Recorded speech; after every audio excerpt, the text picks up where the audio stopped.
চারটি কাজ বেশি বেশি করা। এক নাম্বার, কালিমায়ে তয়্যিবা বেশি বেশি পড়বে।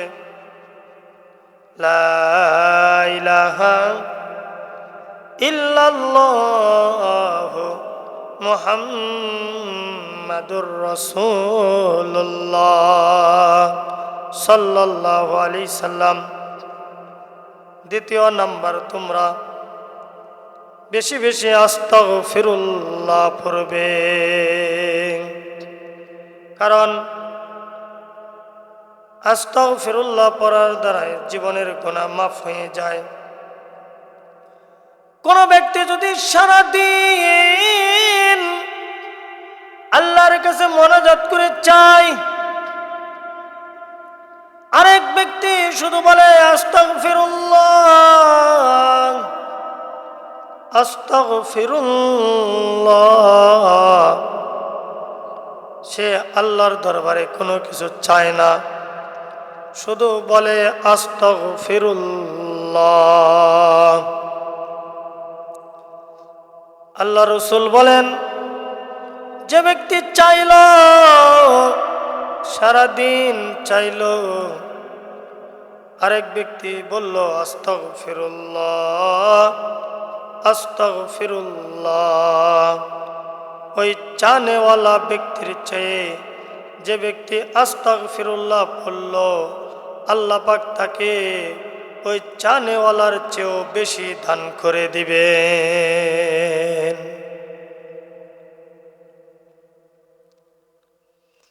তৃতীয় নাম্বার, রমজান মাসের আমল হলো আল্লাহর কাছে জান্নাতুল ফিরদাউস চাবে, আল্লাহ আমাকে জান্নাত দান করো। চতুর্থ নাম্বার, আল্লাহর কাছে বলবে, মালিক আমাদেরকে জাহান্নাম থেকে মুক্তি দান করা। রাসূলুল্লাহ সাল্লাল্লাহু আলাইহি সাল্লাম আমাদেরকে চারটি কাজ বেশি বেশি করার জন্য বলেছেন। আল্লাহ পাক সূরা বাকারার 155 নম্বর আয়াতের মধ্যে বলেন, আমি প্রত্যেকটা মানুষকে পরীক্ষা নিব, পরীক্ষা নেওয়ার পরে আমি বান্দাকে ঈমানদার বলে ঘোষণা করি। প্রত্যেকটা বান্দাকেই, প্রত্যেকটা ঈমানদার, প্রত্যেকটা মুসলমান বান্দাকে আল্লাহ পাক পরীক্ষা নেবে।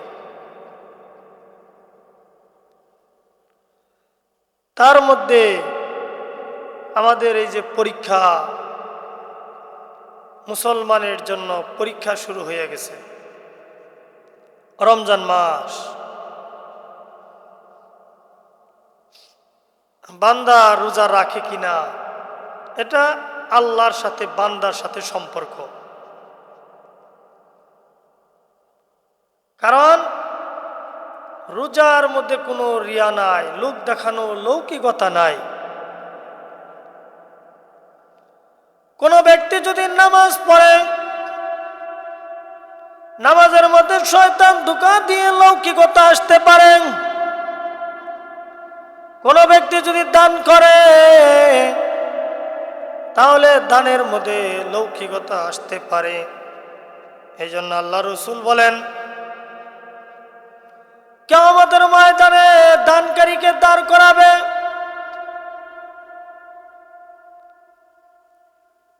আল্লাহ পাক ডাক দিবে, কে কে আছো আমার দরবারে, আমাকে সন্তুষ্টি করার জন্য দান করেছ?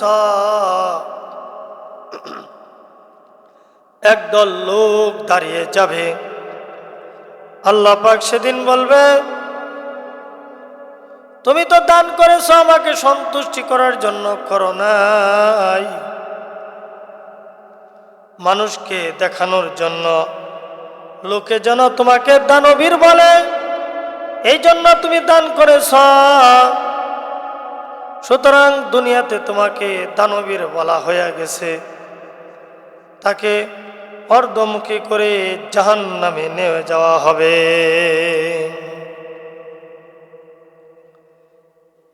আল্লাহ পাক শহীদকে ডাক দেওয়া হবে, কে আছো শহীদ?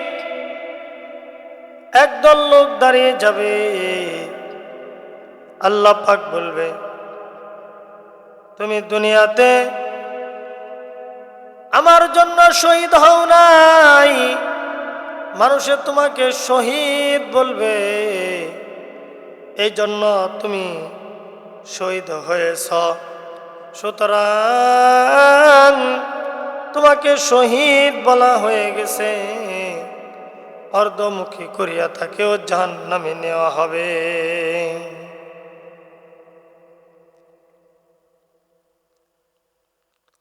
আর রোজার ব্যাপারে আল্লাহ পাক হাদিসে কুরসির মধ্যে বলেন, সাওমু লি ওয়া আনা আজজি বিহি। রোজা এমন একটা ইবাদত, যদি কোনো মানুষ বলতে থাকে আমার পেটে বড় ক্ষুধা, আমি রোজা রেখেছি, এই ব্যথা কেউ বুঝে না একমাত্র আল্লাহ তাআলা ছাড়া।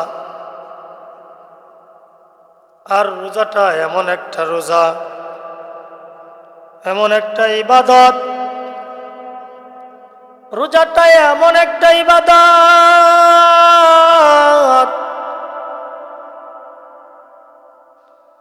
যদি ওই ব্যক্তি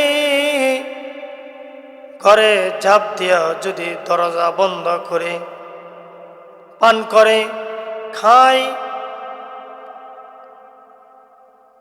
কেউ বলতে পারবে না একমাত্র আল্লাহ ছাড়া। এই জন্য আল্লাহ পাক বলেন, অন্য অন্য ইবাদতের মধ্যে লৌকিকতা আছে, কিন্তু রোজার মধ্যে কোনো লৌকিকতা নাই। রোজাটা আমি আল্লাহ পাকের জন্য, আর এই রোজার প্রতিদান স্বয়ং আমি আল্লাহ পাক দিব। জুড়ে বলেন সুবহানাল্লাহ। রোজার প্রতিদান স্বয়ং আল্লাহ পাক দেন।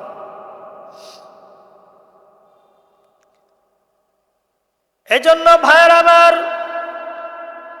সম্মানিত হাজরিন, রোজার মধ্যে কোনো লৌকিকতা নাই, লোক দেখানো নাই। রোজাটা হলো আল্লাহর জন্য, আর এই রোজার প্রতিদান স্বয়ং আল্লাহ পাক দিবে। রোজা দ্বারা বান্দাকে পরীক্ষা নিবে, পরীক্ষা নিতেছে আল্লাহ পাক। তুমি রোজা রাখো কিনা আমার ভয়ে, না চোপে চোপে দরজা বন্ধ করে খাও, আমি আল্লাহ পাক তোমাদেরকে পরীক্ষা নিব এই রোজার দ্বারা। কিন্তু মহান মালিক কত দয়ালু, কত মেহেরবান।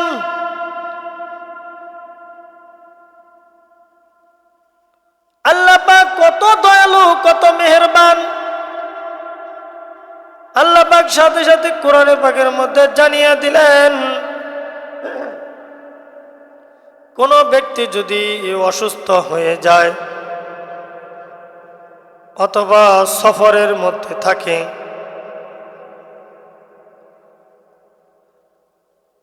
আল্লাহ পাক ঘোষণা করে দিলেন, তুমি অসুস্থ, কোনো সমস্যা নাই,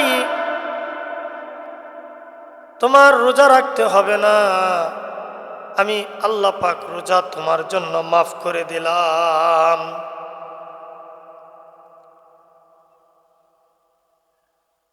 কিন্তু যখন তুমি আবার সুস্থ হবে, এই রোজাগুলো তোমার আবার কাজা করতে হবে।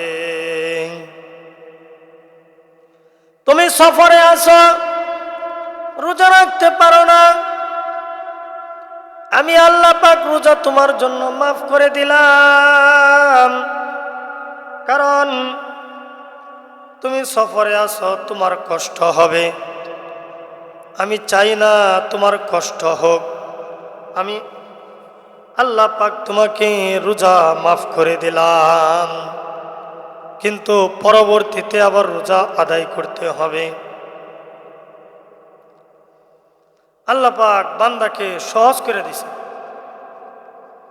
এক সাহাবা যায় বলে, ইয়া রাসূলুল্লাহ, ইয়া হাবিবাল্লাহ, আমি তো রোজা ভাঙ্গা ফেলাইছি, এখন এটার সমাধান কি?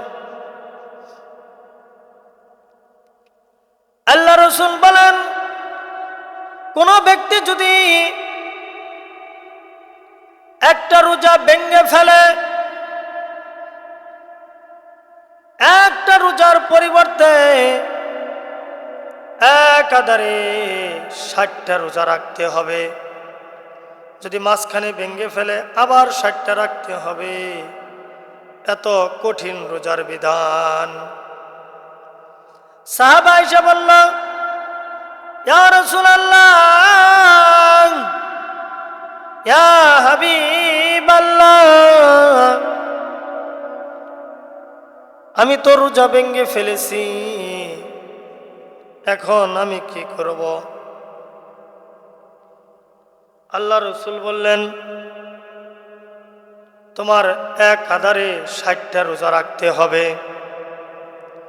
সাহাবা বলে, ইয়া রাসূলুল্লাহ, ইয়া হাবিবাল্লাহ,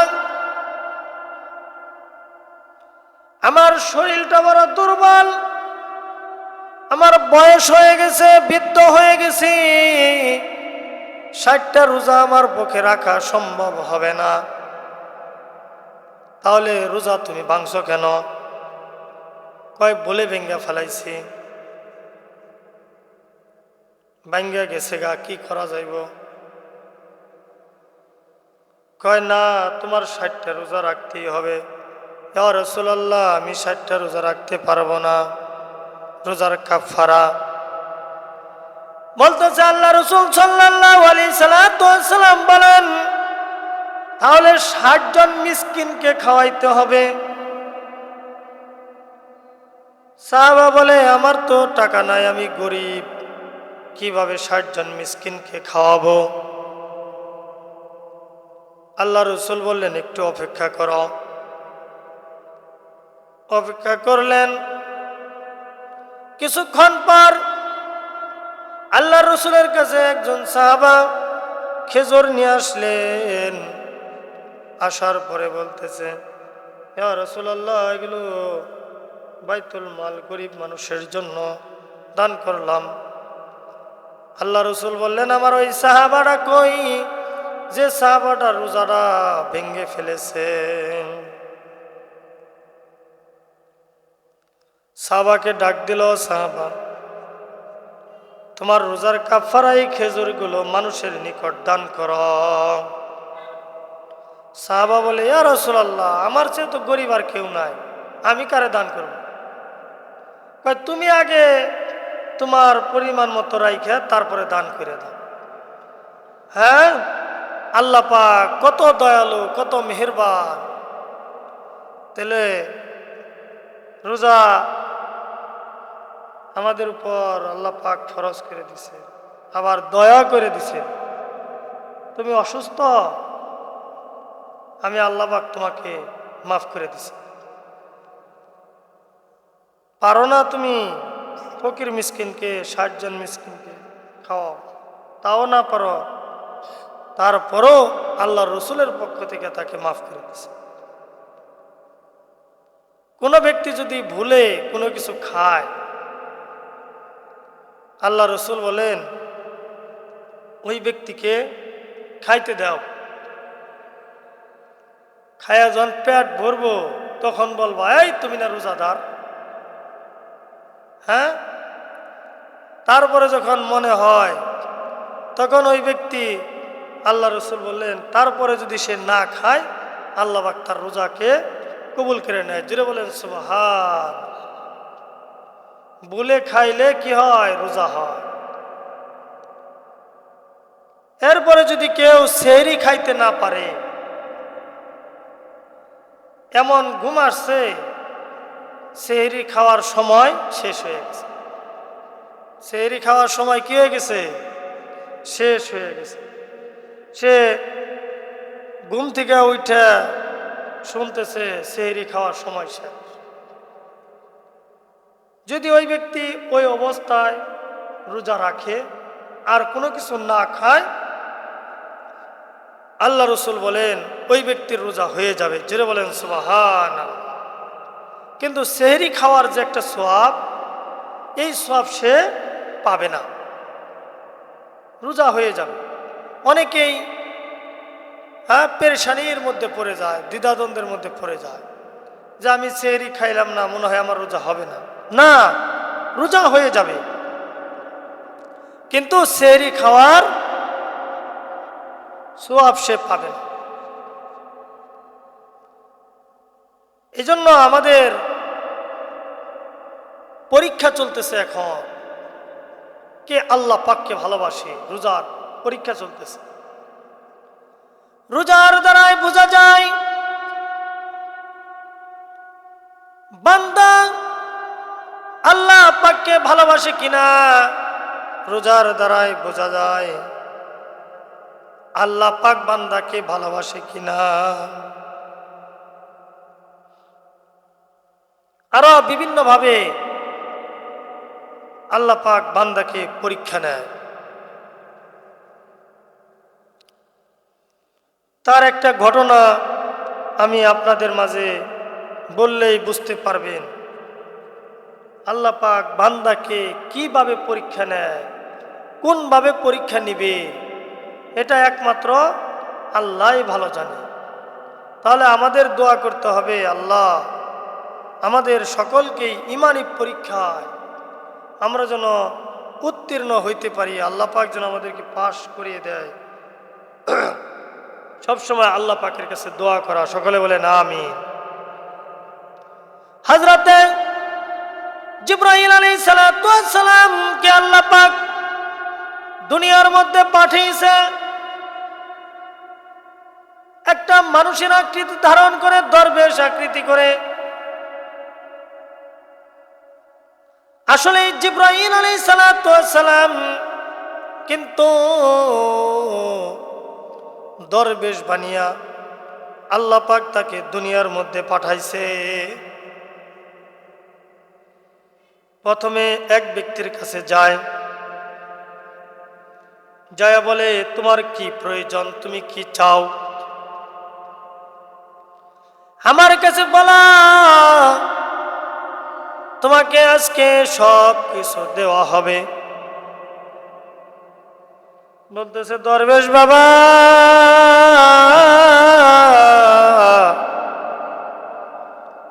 আমার শরীরের মধ্যে কুষ্ঠ রোগী, শরীর দিয়ে দুর্গন্ধ বের হয়, মানুষ আমার কাছে আসে না, আমি মানুষের নিকট যেতে পারি না, কারণ আমার শরীরে কুষ্ঠ রোগী আমি, আমার শরীর দিয়ে সব সময় দুর্গন্ধ বের হয়। দরবেশ বাবা তার শরীরের মধ্যে হাত বুলিয়ে দিলেন, আল্লাহর কাছে দোয়া করলেন, তার শরীরটা সুন্দর ভালো হয়ে গেল। এরপরে দরবেশ বলতেছে তুমি কোন মাল সবচেয়ে বেশি পছন্দ করো? কয় আমাকে যদি একটা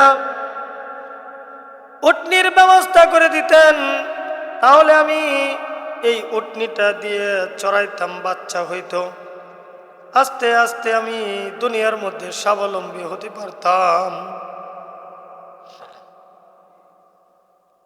দরবেশ দোয়া করলেন, আল্লাহ পাক তাকে একটা উটনি দিলেন। আর দরবেশ দোয়া করলেন, আল্লাহ পাক যেন তোমাকে এই উটনির থেকে বরকত দান করে।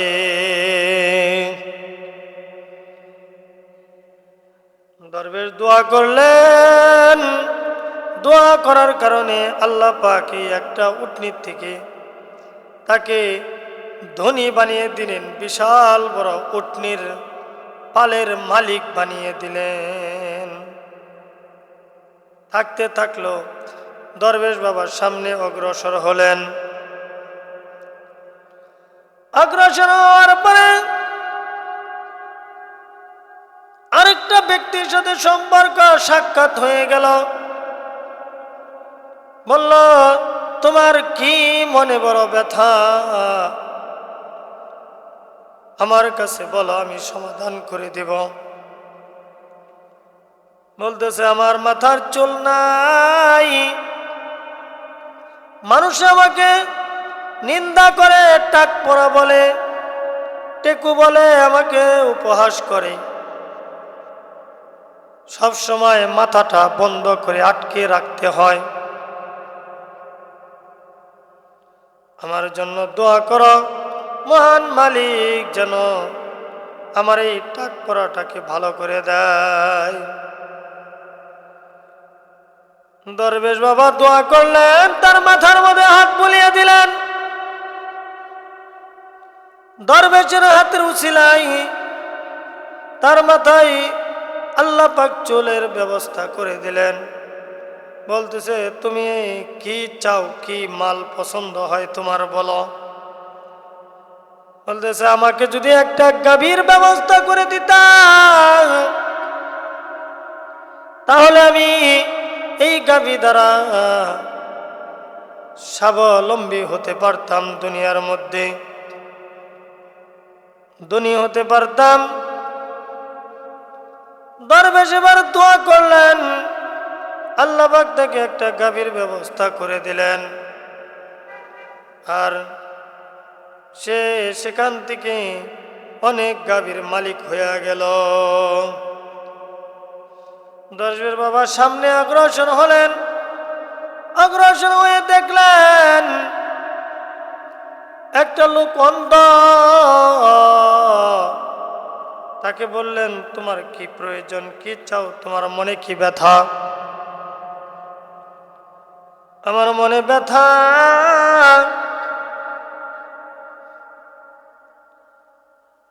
আমার চোখটা অন্ধ, দুনিয়ার আলো বাতাস আমি কিছুই দেখতে পাই না। শুনি কত সুন্দর বলে সকালবেলা সূর্য উঠে, আবার সূর্যরা যখন ডুবে যায়, রাত্র হয়ে যায়, অন্ধকার হয়ে যায়, পূর্ণিমার বলে চাঁদ ওঠে, কত সুন্দর রাত্রি দেখা যায়। আমি তো মানুষের কাছে শুনি, কিন্তু আমি চোখ দ্বারা দেখতে পারি না। আমার মনে বড় ব্যথা, না জানি দুনিয়াটা আল্লাহ পাক কত সুন্দর করে বানাইছে, আবার শুনি খুঁটি ছাড়া আল্লাহ পাক আসমান বানিয়েছে, আমি তো দেখি না। আল্লাহর কাছে দোয়া করেন, মহান মালিক যেন আমার চোখটা ভালো করে দেয়। দরবেশ বাবা দোয়া করলেন, তার মুখের মধ্যে হাত বোলালেন। আল্লাহ পাকে দরবেশের উসিলা করে তার চোখটা ভালো হয়ে গেল। দরবেশ এবার বলল, তুমি কি পছন্দ করো, কি মাল চাও? কয়, আমার ছাগল বড় পছন্দ, আমাকে যদি একটা ছাগলের ব্যবস্থা করে দিতা, তাহলে আমি অনেক খুশি হইতাম। দরবেশ আল্লাহর কাছে দোয়া করলেন, মহান আল্লাহ পাক তাকে একটা ছাগলের ব্যবস্থা করে দিলেন। পালতে থাকলো, থাকতো, অনেক ধন সম্পদ হয়ে গেল, অনেক ছাগলের মালিক হয়ে গেল। তিনজনকে আল্লাহ পাক পরীক্ষা করার জন্য আবার এই জিব্রাইল আলাইহিস সালাতু ওয়াস সালামকে দরবেশের আকৃতি ধারণ করে তাদের তিনজনের কাছে আবার ফিরা পাঠাইল।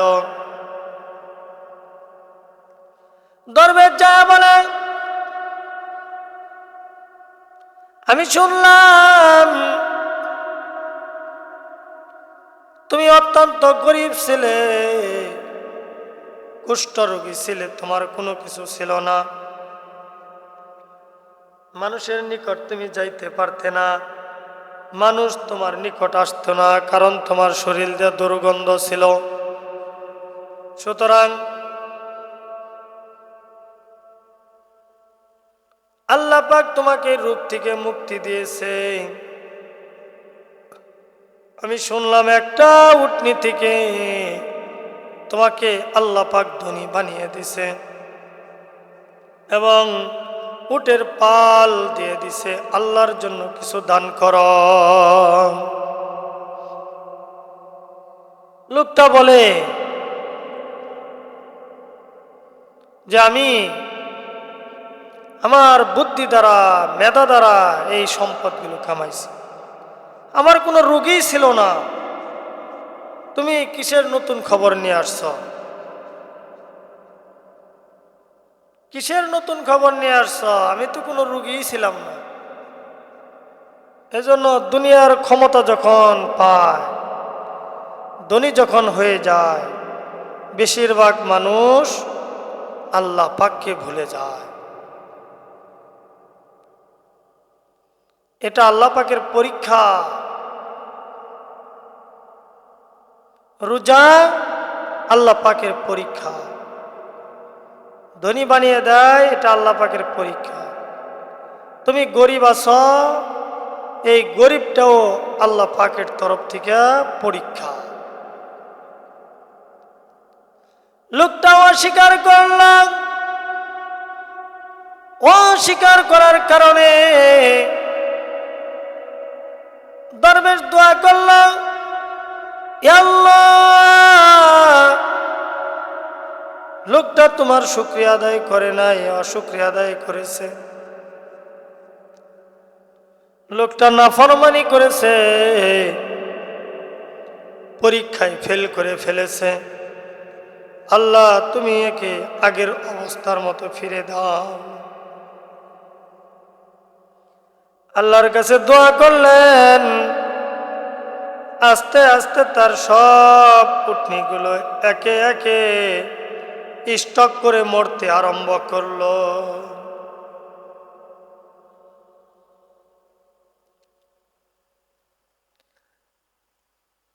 দরবেশ এবার দ্বিতীয় ব্যক্তির কাছে গেলেন, যা বলল, তোমার মাথায় তো টাক পড়া ছিল, আল্লাহ পাক কত সুন্দর করে তোমার মাথার মধ্যে চুল দিয়েছে, তুমি গরিব ছিলে, আল্লাহ পাক তোমাকে ধনী বানিয়ে দিয়েছে একটা মাত্র গাভীর থেকে। তোমার আজকে গাভীর পাল দেখা যায়, আল্লাহর জন্য কিছু দান কর। লোকটা বলে, তুমি কিসের নতুন খবর নিয়ে আসছ? আমি তো আগে থেকেই ভালো ছিলাম, আমি তো আগে থেকেই ধনী ছিলাম, আমি আবার কখন গরিব হইলাম? অস্বীকার করলো, পরীক্ষায় ফেল করে ফেলল।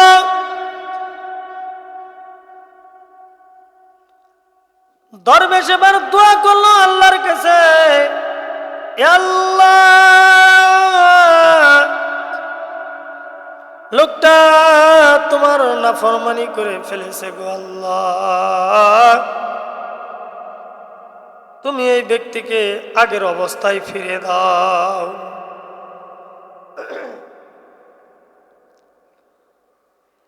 লোকটা আস্তে আস্তে তার গাভীগুলো ধ্বংস হতে লাগলো, মারা যাইতে লাগলো, আবার সে আগের অবস্থায় সে ফিরে গেল। পরীক্ষায় সে ফেল করে ফেলেছে। মহান আল্লাহ পাক আমাদেরকে রোজা দিয়েছে পরীক্ষার জন্য। বান্দা, দেখি তুমি পরীক্ষায় কে কে পাশ করো। যে ব্যক্তির সমর্থ থাকা সত্ত্বেও রোজা রাখলো না, দিনের বেলায় খাইল, আল্লাহ রসুল বলেন ওই ব্যক্তি যে সুস্থ সবল থাকা সত্ত্বেও, প্রাপ্ত বয়স্ক থাকা সত্ত্বেও রোজা রাখলো না, খাইল, সে যেন জাহান্নামের আগুন খাইয়া পেট ভরল।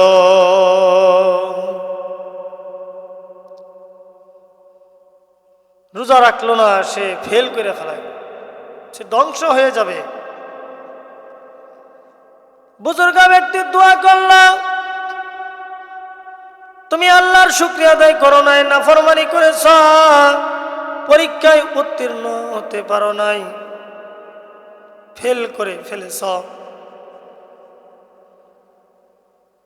দোয়া করলেন, আস্তে আস্তে সবগুলো তার বিলীন হয়ে গেল। দরবেশ এবার তৃতীয় ব্যক্তির কাছে গেলেন, যা বললে, তুমি ছিলে অন্ধ, দুনিয়ার কোনো আলো বাতাস তুমি দেখতে পাও নাই, আল্লাহ পাক তোমাকে আবার চক্ষু দান করেছে, এরপরে তোমাকে একটা মাত্র ছাগল থেকে ধনী বানিয়ে দিছে, আজকে হাজার হাজার ছাগলের ব্যবস্থা একটা ছাগল থেকে হয়ে গেছে। সুতরাং আল্লাহর জন্য, আল্লাহ পাকের দ্বীনের জন্য তুমি দান করো। দরবেশ যখন চাইছে, চাওয়ার সাথে সাথে এই লোকটা বলেছে, আমি জানি না তুমি কে, আমি বড় ওয়াল আনফুসি ওয়াস সামারাত ওয়া বাশিরিস সাবিরিন আল্লাযীনা ইযা আসাবাতুহুম মুসিবাহ ক্বালু ইন্না লিল্লাহি ওয়া ইন্না ইলাইহি রাজিউন।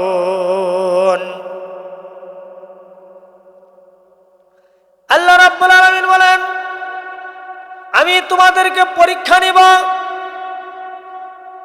মিনাল খাউফি ওয়াল জুই, ভয় দ্বারা পরীক্ষা নিব, ক্ষুধার্ত দ্বারা পরীক্ষা নিব। ভয় দ্বারা কেমন পরীক্ষা নিবে, একটা এক্সাম্পল দিলেই বুঝতে পারবেন। এমন ভয় ভীতি আল্লাহ পাক অন্তরের মধ্যে দিয়ে দিবে, যদি তুমি পরীক্ষায় উত্তীর্ণ হও, আল্লাহ পাক তোমার উপর খুশি হয়ে যাবে। হযরতে সুমাইয়া রাদিয়াল্লাহু তাআলা আনহা ছিল, মক্কার কাফেরেরা বলে, হে সুমাইয়া, তুমি কালিমা পড়ে মুসলমান হয়েছ, শুনলাম এই কালিমা ছেড়ে দাও। ভয় দেখায় সুমাইয়াকে, হে সুমাইয়া, কালিমা ছেড়ে দাও। সুমাইয়া রাদিয়াল্লাহু তাআলা আনহা বলেন, আমার জান যাবে, এরপরও আমি কালিমা ছাড়ব না। কত মানুষ আছে সেহরির সময় মুড়ি খায়, সেহরি খায়, কত মানুষ দেখি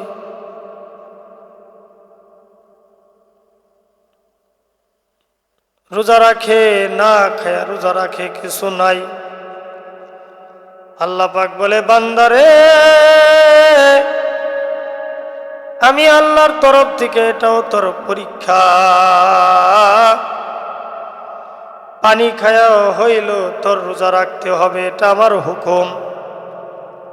আল্লাহ বড় খুশি হয়ে যায় বান্দা যখন রোজা রাখে এই অবস্থায়। হযরত সুমাইয়া রাদিয়াল্লাহু তাআলা আনহা বলেন, আমি কালিমা পড়েছি, আমার জান যাবে, এরপরও আমি কালিমা ছাড়ব না। কেমন ভয় আল্লাহ পাক সুমাইয়া উপর আরোপ করে দিয়েছে।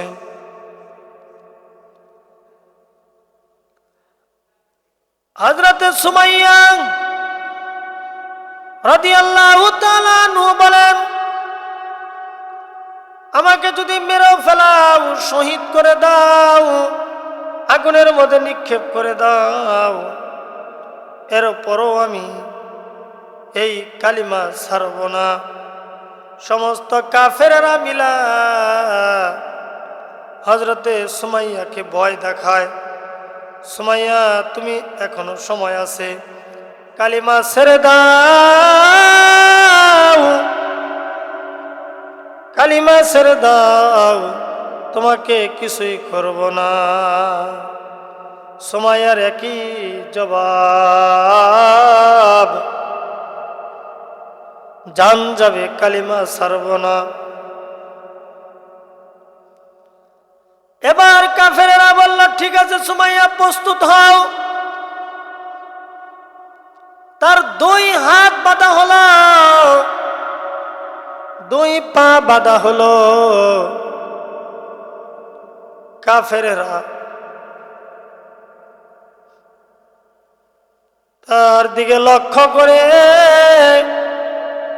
একটা তীর মারলেন, যে তীরটা সুমাইয়ার লজ্জাস্থানের মধ্যে লেগে সুমাইয়া রাদিয়াল্লাহু তাআলা আনহা দুনিয়া থেকে বিদায় হয়ে যায়। আল্লাহ পাক বলে, সুমাইয়া রে, তুমি পরীক্ষায় উত্তীর্ণ হয়ে গেছ, আমি আল্লাহ পাক তোমার জন্য 8টি জান্নাতের দরজা খুলে দিলাম, তুমি যে কোনো দরজা দিয়ে প্রবেশ করতে পারবে। মিনাল খাউফি, ভয় দ্বারা আল্লাহ পাক পরীক্ষা নেবে। ওয়াল জুই, ক্ষুধার্ত দ্বারা আল্লাহ পাক পরীক্ষা নেবে। খাওয়ার কিছু থাকবে না, ইফতারের সময় শুধু পানি দ্বারা ইফতার করবে, কিছু নাই। সাহারির সময় খাওয়ার কিছু নাই, পানি দ্বারা সাহারি খাবে। তারপরও রোজা রাখতে হবে, রোজা তো ফরজ। আমার আল্লাহ পাক বলে, বান্দারে,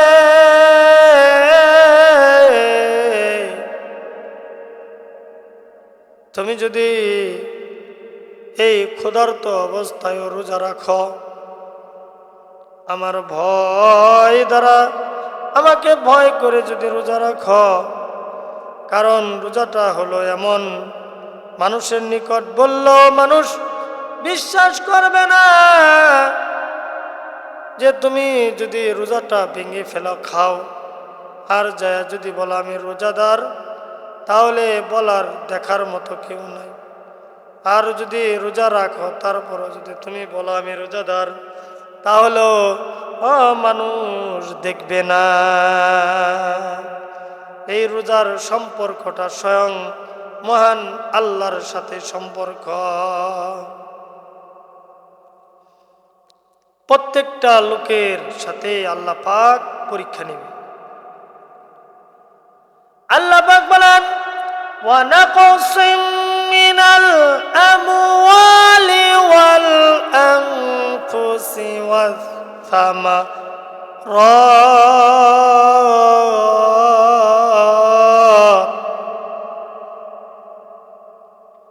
আমি তোমাদেরকে পরীক্ষা নিব, তোমাদের ধন সম্পদের ক্ষতি দ্বারা, তোমাদের জীবনের ক্ষতি দ্বারা। আমি আল্লাহ পাক তোমাদের তোমাদেরকে পরীক্ষা নিব। তোমরা ফসল আদি যে বুনো, এগুলোর ক্ষতি দ্বারা আমি আল্লাহ পাক তোমাদেরকে পরীক্ষা নিব।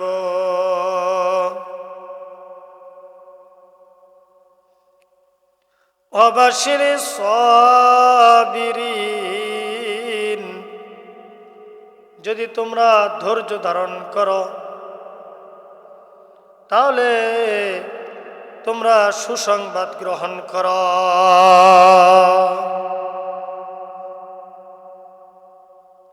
আমি আল্লাহ পাক আরো অনেক বিষয় দ্বারা তোমাদেরকে পরীক্ষা নেব। চলতেছ, পাওটা ভেঙ্গে গেছে, চলতেছ, হাতটা ভেঙে গেছে,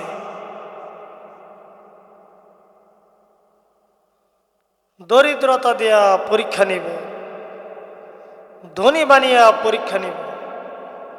ওয়াবাশিরিস সাবিরিন,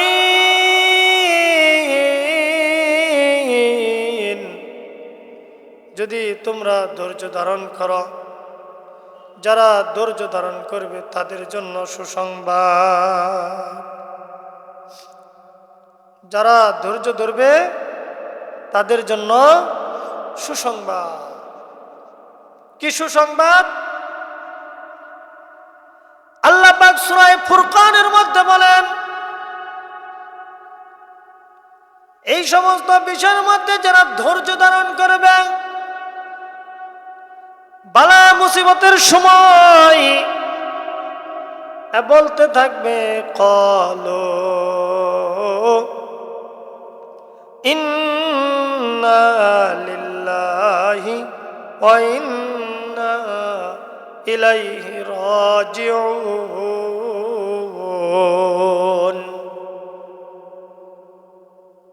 বলবে ইন্না লিল্লাহি ওয়া ইন্না ইলাইহি রাজিউন, নিশ্চয় সব কিছু আল্লাহর জন্য এবং আল্লাহর দিকে ফিরে যেতে হবে, আল্লাহর দিকে ফিরে যেতে হবে। আর ধৈর্য ধারণ করবে তাদের জন্য সুসংবাদ। কি সুসংবাদ? আল্লাহ পাক সূরা ফুরকানের মধ্যে বলেন,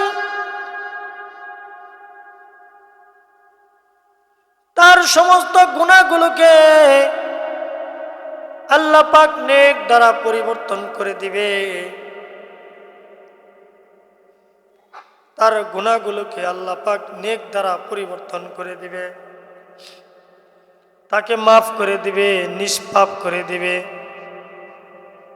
আল্লাহ পাক তার জন্য জান্নাত ওয়াজিব করে দিবে। তাহলে পরীক্ষায় আপনার আমার উত্তীর্ণ হতে হবে। আল্লাহ রব্বুল আলামিনের দরবারে দোয়া করতে হবে, আল্লাহ পরীক্ষায় আমাকে ফেল করিয়া দিও না, জাহান্নামী করিয়া দিও না। কারণ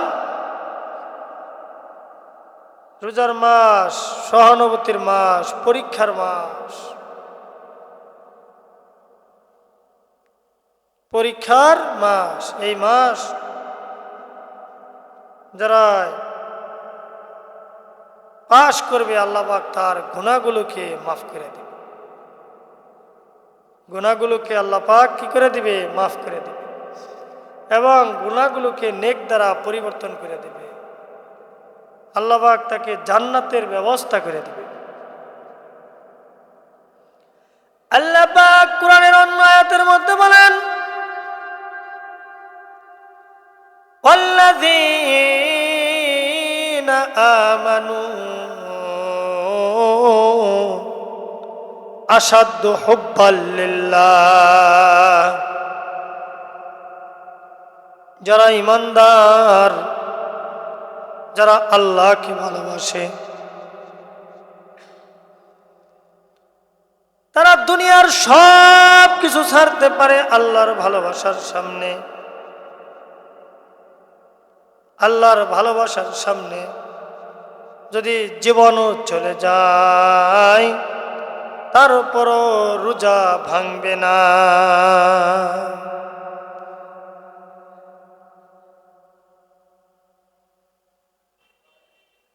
রোজাটা হলো আল্লাহর তরফ থেকে পরীক্ষা।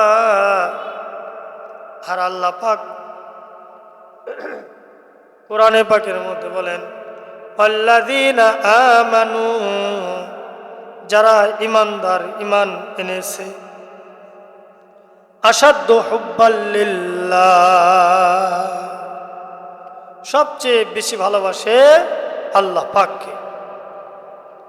আল্লাহ রাসূল সাল্লাল্লাহু আলাইহি সাল্লাম হাদিস শরীফের মধ্যে ইরশাদ করেন, লা ইউমিনু আহাদুকুম হাত্তা আকুনা হাব্বা ইলাইহি মিন ওয়ালিদিহি ওয়া ওয়ালাদিহি ওয়ান নাসি আজমাইন।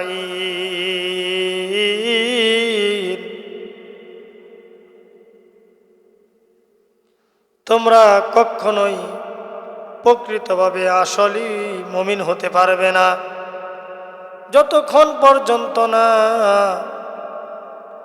আল্লাহ এবং আল্লাহর রসুলের ভালোবাসা, জান মাল, বিবি বাচ্চা, আত্মীয় স্বজন, এমনকি তোমার জানের চেয়েও বেশি যতক্ষণ পর্যন্ত না আল্লাহর রসুলকে, আল্লাহকে ভালো না বাসবে, ততক্ষণ পর্যন্ত তোমরা প্রকৃতপক্ষে পরিপূর্ণ ইমানদার হতে পারবে না। আজান হয়ে গেছে, দুনিয়ার সমস্ত কাজ ছেড়ে দিতে হবে, সন্তানের ভালোবাসা ছেড়ে দিয়ে আল্লাহর হুকুমের জবাবটা দিতে হবে। সব কিছু ছেড়ে আল্লাহর ভালোবাসা, আল্লাহর হুকুম আগে পালন করতে হবে।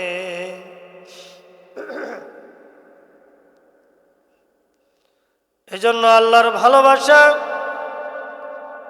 সমস্ত কিছুর চেয়ে ভালোবাসতে বেশি হবে আল্লাহ রাসূল সাল্লাল্লাহু আলাইহি সাল্লাম হযরত আবু বকরকে ডাক দেয়া বলে, এ আবু বকর,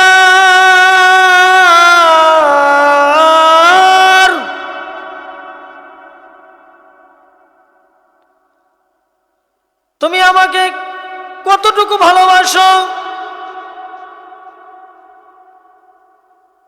হযরত উমর রাদিয়াল্লাহু তাআলা আনহুকে ডাক দেয়া বলে, উমর,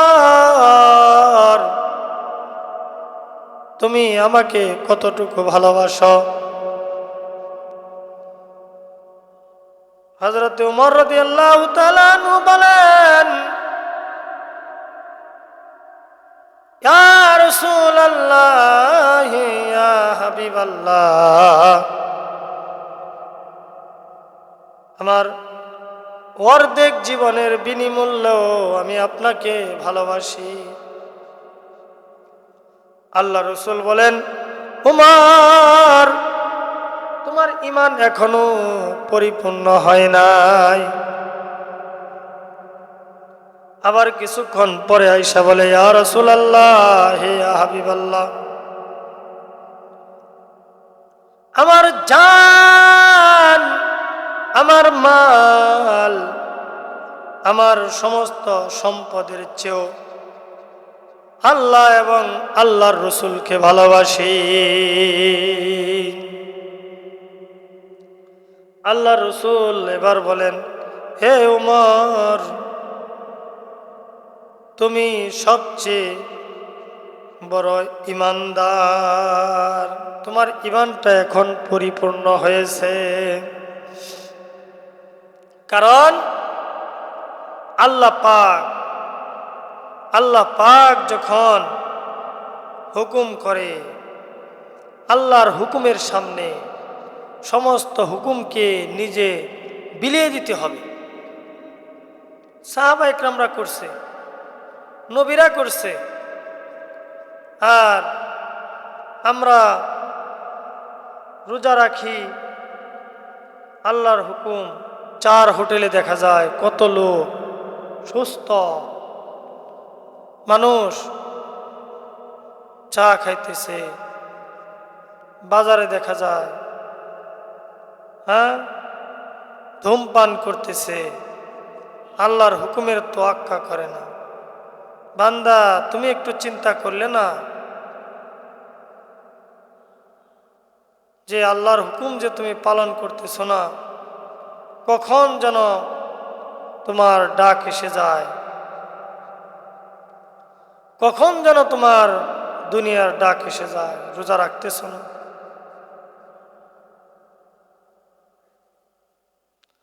এজন্য ভাইয়ের আমার, সম্মানিত হাজরিন,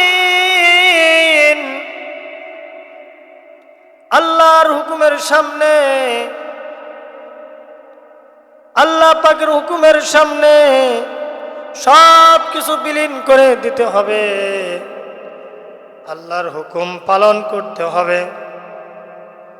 সুতরাং রোজা মহান আল্লাহ পাক আমাদের উপর ফরজ করে দিয়েছে। আল্লাহ পাকের হুকুম আমাদের জান যতটুকু থাকে আমরা রোজা রাখতে থাকবো।